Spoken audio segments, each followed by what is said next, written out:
If you haven't watched the spicy argument between the President of the United States, Donald Trump, and the President of Ukraine, Volodymyr Zelensky, in the White House, you must be living under a rock.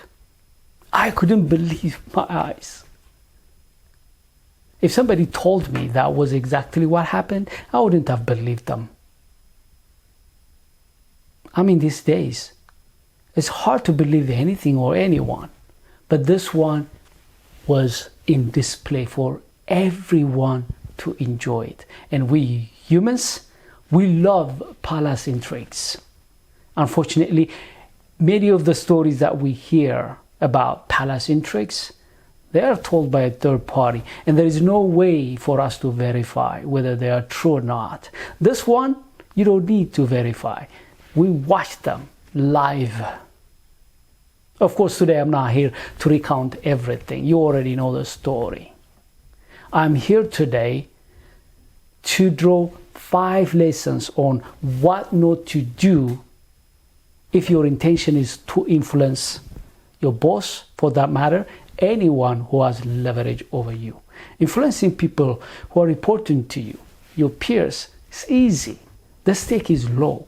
But when you go out to influence someone who has more leverage than you, someone who has more cards, you need to be prepared. You want to make sure that you do your homework. That's why we are here today to talk about the 5 lessons we can draw from that episode so that we customize the lessons and apply them at work and in the marketplace. Before I dive in and share with you these lessons, I want to clear the air. The first one is, if Zelensky on purpose premeditated and came there to piss off Trump, he succeeded. And there is no lesson to learn. And if you want to piss off your boss, it's easy. Go out there and wing it. It won't go very pretty. It will be bad, but you could achieve that. You don't need the lessons I'm going to share with you.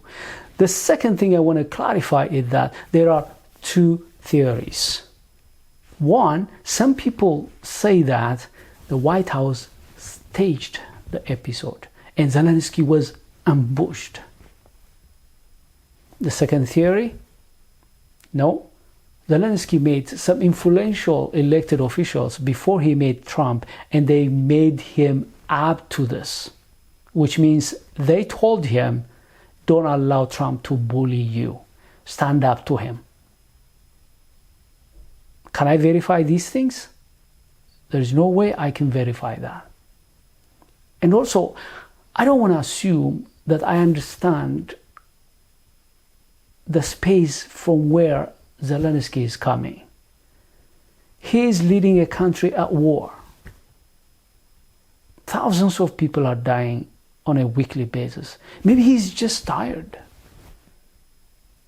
He's under a lot of pressure and he dropped the ball. But here is a caveat. I want you to understand this. We are leaders. We have to take responsibilities. In this case, we're not talking about Trump and Vance. I need another session, what they should have done. That's not the purpose of this video. Zelensky was the one looking for support. His country is at war. He desperately needs the support of the United States. His goal should have been to get what he aimed to get, which is the support of the United States. And he didn't get it. And therefore, he takes the blame, he takes the responsibility. Whether he was tired, dropped the ball, whether he was staged, ambushed, whether he was advised and prepped by other influential leaders, it doesn't matter. At the end of the day, he should have been the one making the right decision on how to influence Trump and get what he and his country desperately needs. That didn't happen. By the way, whenever I encourage middle and emerging leaders on how to influence senior leaders and executives. When I tell them that they have to go the extra mile, some of them, they push back. They say, you know, AZ, why should we go all this trouble to influence our superiors? They are better than us. They are higher than us. They should have known this. They should have made it easy for us to influence them. My answer is always simple. You're right, but they're not in this room. The same way, this video is not what Trump or Vance should have done. This is for Zelensky and for all of us. What should we learn on what not to do when we go out to influence? And of course, when I am with executives, when I am with senior leaders, I tell them, regardless of the people reporting to you, whether they are behaving right or whether they know what they're doing, whether they have the skill set on how to approach you and give you feedback and influence you, regardless of that, you have to be approachable. You have to be open for feedback.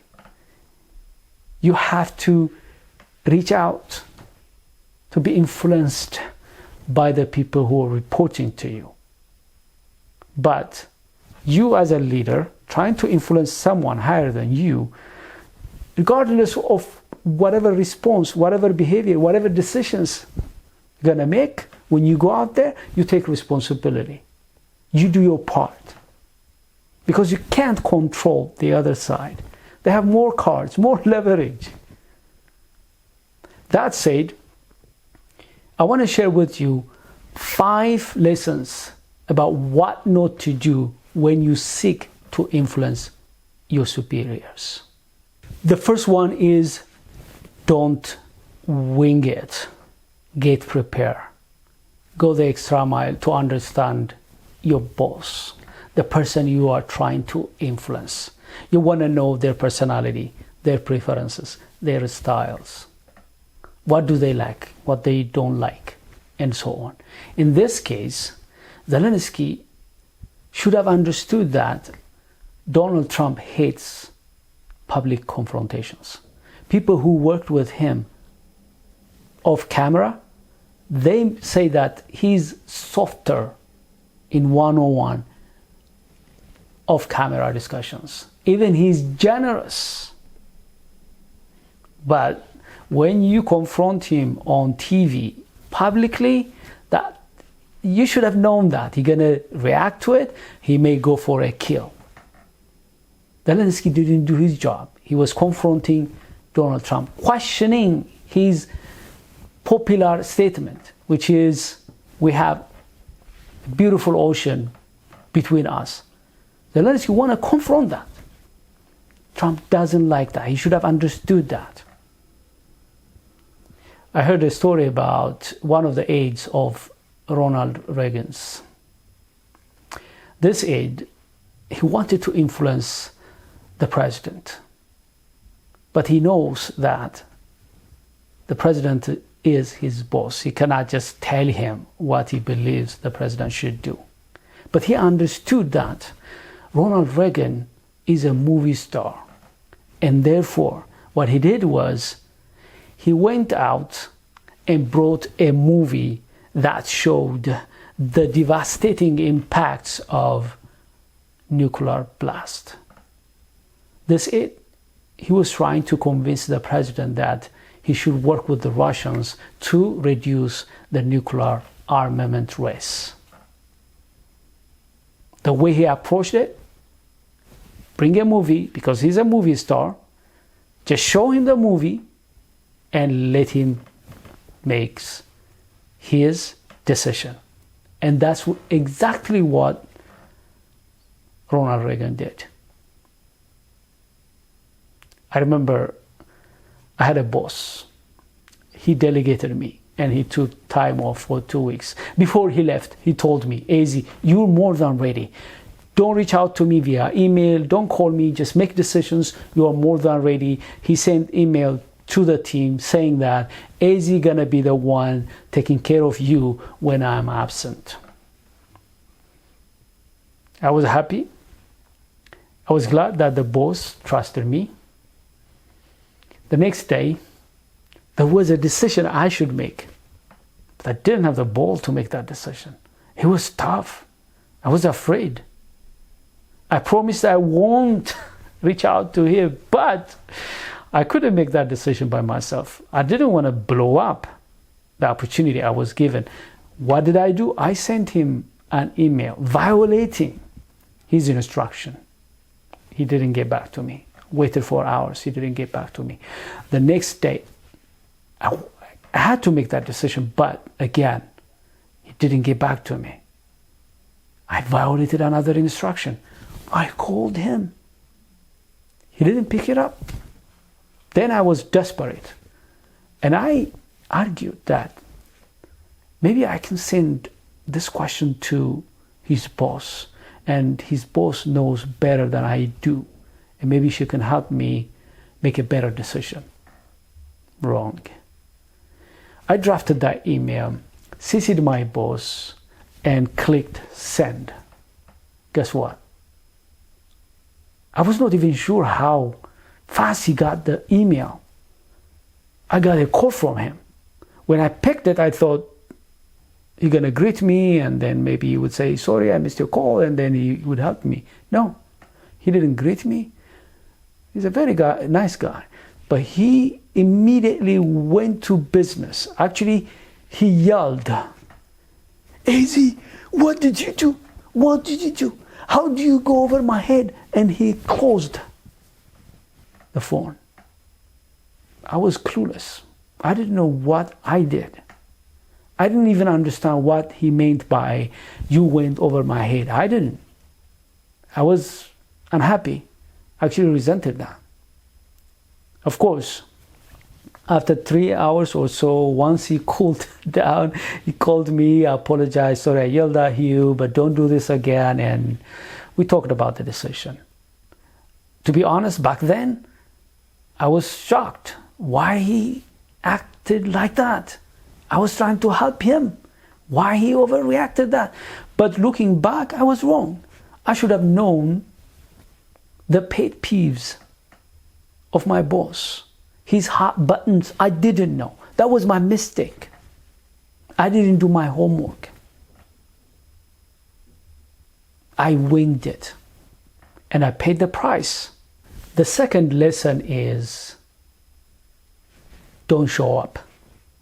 If you know that you are not welcomed, if you know that you don't have yet rapport and trust with the person, don't show up. Maybe send someone or do it virtually. You don't want to do this in front of a camera, in front of the public, knowing that you don't have much favor. Think about this. Zelensky was a hero when he came during Biden's administration. When he goes to London, he is a Churchill. But before he showed up at the White House, Trump made some comments. He called him a dictator. He actually challenged him to hold an election, which shows you that he was not coming to a friendly crowd. For example, next week, when the delegates of the United States and Ukraine meets in Saudi Arabia, Zelensky won't be there. His lawyer, 𝐬𝐮𝐬𝐫𝐸, gonna be there. Zelensky should have sent maybe 𝐬𝐮𝐬𝐫𝐸, who would have gotten along with Donald Trump, than himself coming there. I remember when I was the president of the student union of Addis Ababa University, which was the largest university back then. I think still is the largest university in Ethiopia. I was the president of the student union, and there was an issue. Students were going out to protest, and the then ambassador 𝐷𝐵𝐿, he wanted to talk to me. He was the ambassador of the United States in Ethiopia. He called me and he told me, why don't you come and let's talk about this in the embassy. The first thing I realized that I'm not a match with him. He's an ambassador. I'm just a student. And I said, you know what? I don't want to meet him and his attaches. I may not answer their questions. I may not be able to also communicate very well. I was a student. I was not good in English. But I know some of the executive members of the student union were good in their English, plus some of them, they had history background, political science background, and so on and so forth. So I told him, I'm going to come with 3 or 4 of my guys, and he said, okay, we meet. Of course, the discussion went very well. The point I'm making is that understanding the ambassador, understanding that he had more leverage, more knowledge, more experience than mine, I didn't want to dare to go there by myself.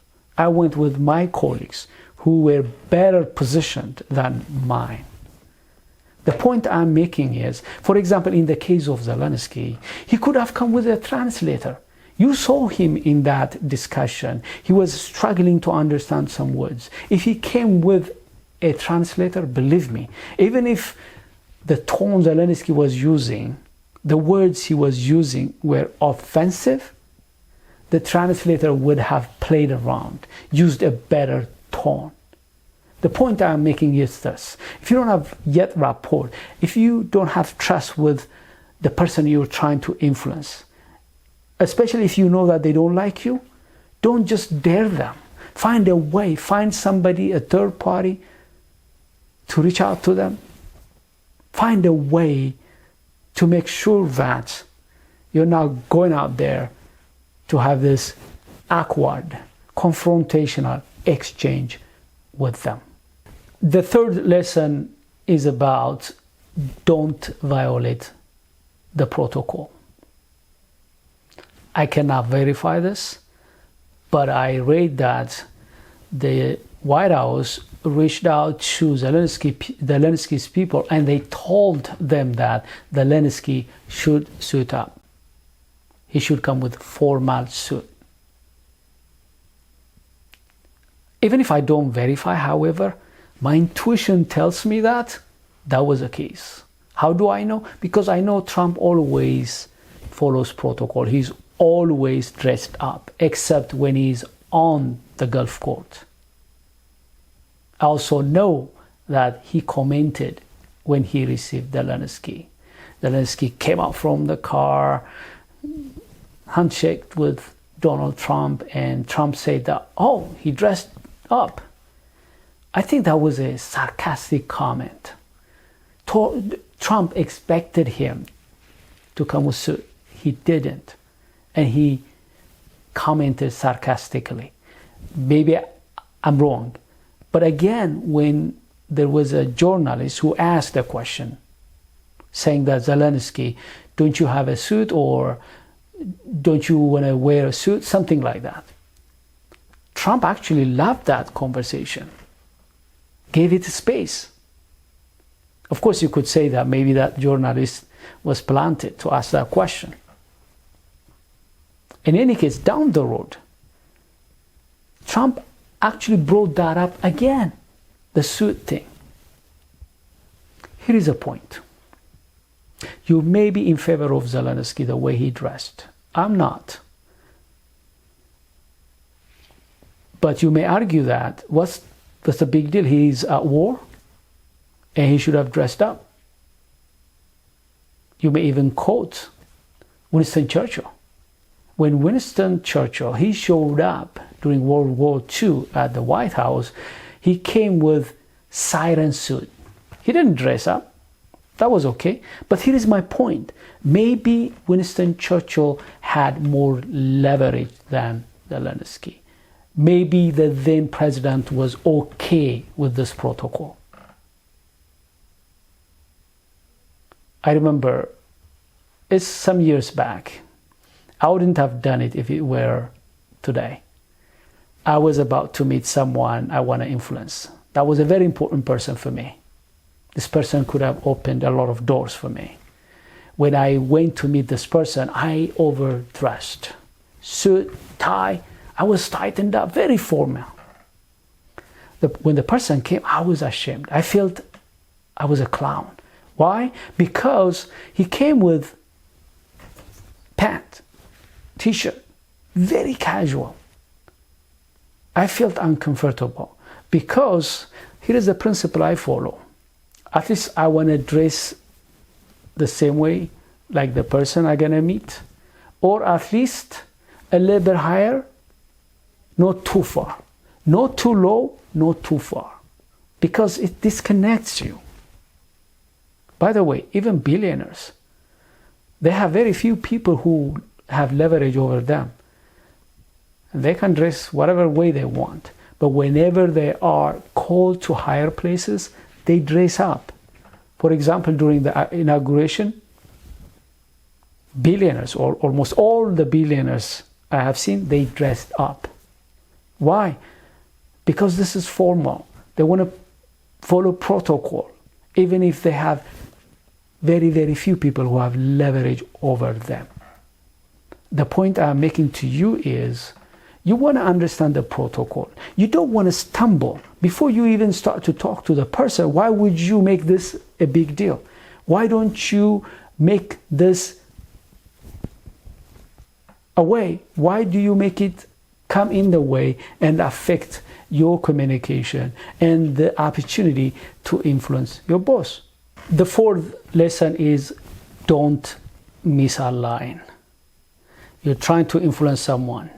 You want to align and mirror with them, which basically means you want to understand their positions and then you align with their position.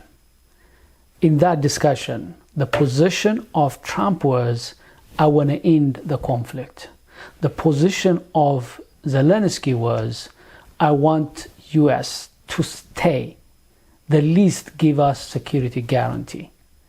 And you know what that means. That means if you give security guarantee, means at one point you may even confront Russia. And you know how that ends. World War III or even nuclear exchange, the end of the world. These are two different positions. Here is one thing I want to say. If Zelensky wanted the security guarantee, and if that was important to him, he could have communicated that without damaging the relationship, without being confrontational. Think about Starmer and Macron. They came earlier into the White House. Believe me, they came so that US stays in the war. But they were not confrontational. They were trying to invoke some memories of these countries, how they were allies, and this is also important for them to be allies together and deal with this together. They didn't close the door. They didn't burn the bridge. What did they do? They tried their best to convince Trump to stay in the Ukraine war, or at least give security guarantee. Of course, Trump used all niceties, but he didn't budge. Even if that were the case, they didn't burn the boats. They wanted the channel to be open. They want to come back again, maybe to negotiate something less than what Trump won't budge. They may come back again, at least to keep the United States in NATO, in Europe. But in the case of Zelensky, he made his mind. He only came with one option. He didn't get it. And he was confrontational. He didn't mirror with Donald Trump. You may be surprised. My next example. How did Putin align or mirror with Trump? For example, Trump came out and he said at one point that Russia lost 1 million people, their economy is bad, this is not the way to run a country. If Putin had ego, he would have come out antagonized with Trump because he had maybe some data that Trump didn't have. For example, the economy. Both IMF and World Bank, they say that the Russian economy is doing better than expected, regardless of sanctions.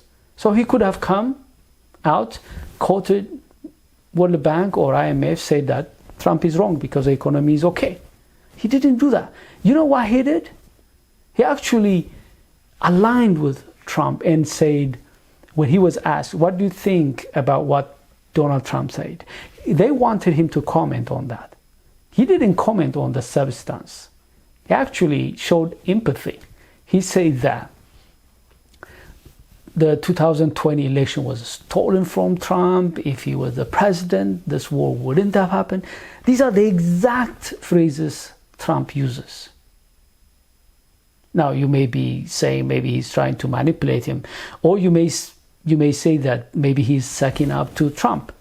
I don't think so. People who understands power, people who know how power works, they don't need to fight everybody. They pick their fight. They choose their enemies. And in this case, Putin doesn't want to have a superpower country to be against him. The least he want to do is get along with the United States, get along with Trump. By doing what? By mirroring. He had more cards than Starmer, Macron combined, because they are out manufacturing the Europeans. They are winning the war. He had more cards. He had more cards than Zelensky, but he has never acted like that when he dealt with Trump. He knows Trump has thin skin. Putin knows that if he goes out toe-to-toe with Trump, he may blow up the relationship, and he doesn't want to do that. In our case, especially when we don't have cards, as we deal with our superiors, when we deal with people who have leverage, the least you want to do is mirror with them to get what you want. Now, sometimes people push back and say, I don't want to, kiss, the ring. I don't want to do this. I want to stand up to them. I want to be who I want to be. Here's what I tell them. Then you are not a leader. If you are a leader, it's not about ego. It's not about you. Your team, your organization expect you to bring resources. They expect you to be resourceful. They want you to bring them more approvals, more resources, more A players. They want you to be aligned with your superiors. Believe me, the moment they see that you're not getting along with your superior, they may start to jump ship. They don't even respect you. But if they see that you have good relationship with your boss, even if they don't respect you, you borrow the influence of your boss. They respect you because of the relationship that you have with your boss. If you don't want to do it for yourself to influence your boss, for the sake of the team that you're leading, for the sake of your business, for the sake of your people, you have to align with the people, your superior, that you are trying to influence. It's not about ego. It's not about you. It's about the mandates that you have taken. If you have to do mirroring, if you have to align, even if you don't want to, do it for the greater good. The last in the 5 lesson is that don't risk what you already have, even if you don't get what you want. You may go out, talk to your boss, talk to someone to get something. It could be promotion, it could be raise, it could be some favors, some approvals, what have you. Let's say they said no. You don't want to lose the relationship. You don't want to lose what you already have. You don't want to blow up the relationship and lose your job because you didn't get what you were looking for. That's exactly what happened in this case. Zelensky came to the United States. He hoped he would sign up Donald Trump to stay in the war or get security guarantees. He didn't get. And he might have overreacted. Whatever the reason was, it didn't go well. He had multiple options to correct the course, still amend the relationship and make it stay where it was before he showed up. Actually, the same day, Brit from Fox News, he interviewed Zelensky. He asked him, do you owe an apology? Do you owe Trump an apology? And Zelensky didn't apologize. That's fine. What he did in action was, however, the next day he went to Europe. Not verbally, but in action, he told Trump and the United States, I don't need you. I have other friends. You can't imagine how that didn't go well with Trump. And you know what happened after that. Zelensky was writing tweets, but he never said sorry, or he never took any responsibility.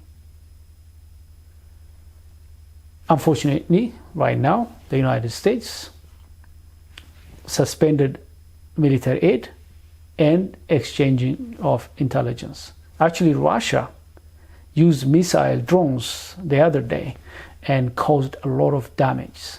If Ukraine had the intelligence exchange with the United States, they would have mitigated the impact. They would have known the attack was coming, and they would have got more intelligence information they didn't have. Here's the thing. Europe cannot be able to fill the gap.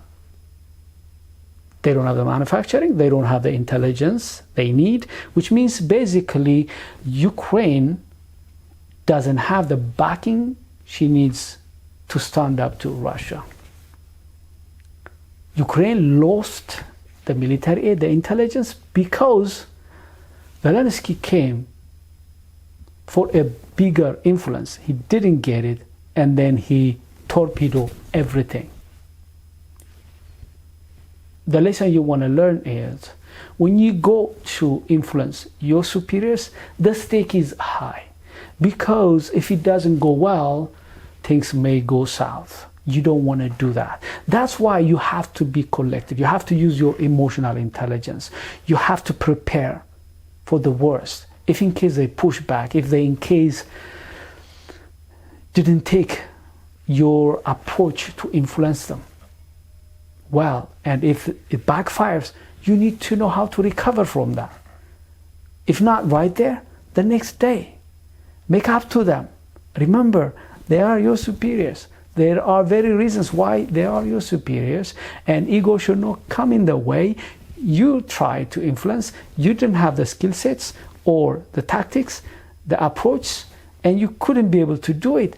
Take responsibility, amend the relationship, move on. But that's not what happened with Zelensky, and you don't want to do that. In conclusion, if you want to go to the next level, if you want to serve your country, your organization, your team, your family, you need to go beyond your backyard. You need to become resourceful, which means you have to reach out and influence.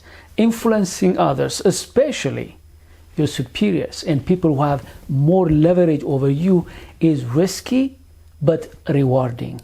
If you prepare yourself mentally, if you have some skill sets, if you know how to get along with people above you, you could be able to become indispensable for your team, for your career, for your organization. Why? Because whatever need they have, you could be able to go out, become resourceful, influence, and get for them. You could be able to go to the next level. Once you start to influence upward, there is also an indirect benefit into that. Think about this. Your superiors, they're always looking down to find the next leaders, to bring them to the C-suite. If you start to influence them, communicate with them, give them feedback, they could be able to see that you can be a good peer with them. They feel more comfortable and confident that if they promote you, you could be able to be a good ally.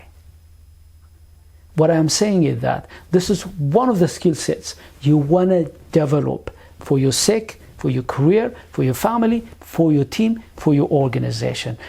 If others did it, you could be able to do it. This is not a rocket science. You can practice and get better. If you need any help personally or for your team in this regard, please reach out and I'd love to work with you. Thank you very much for watching, and I look forward to seeing you in another video.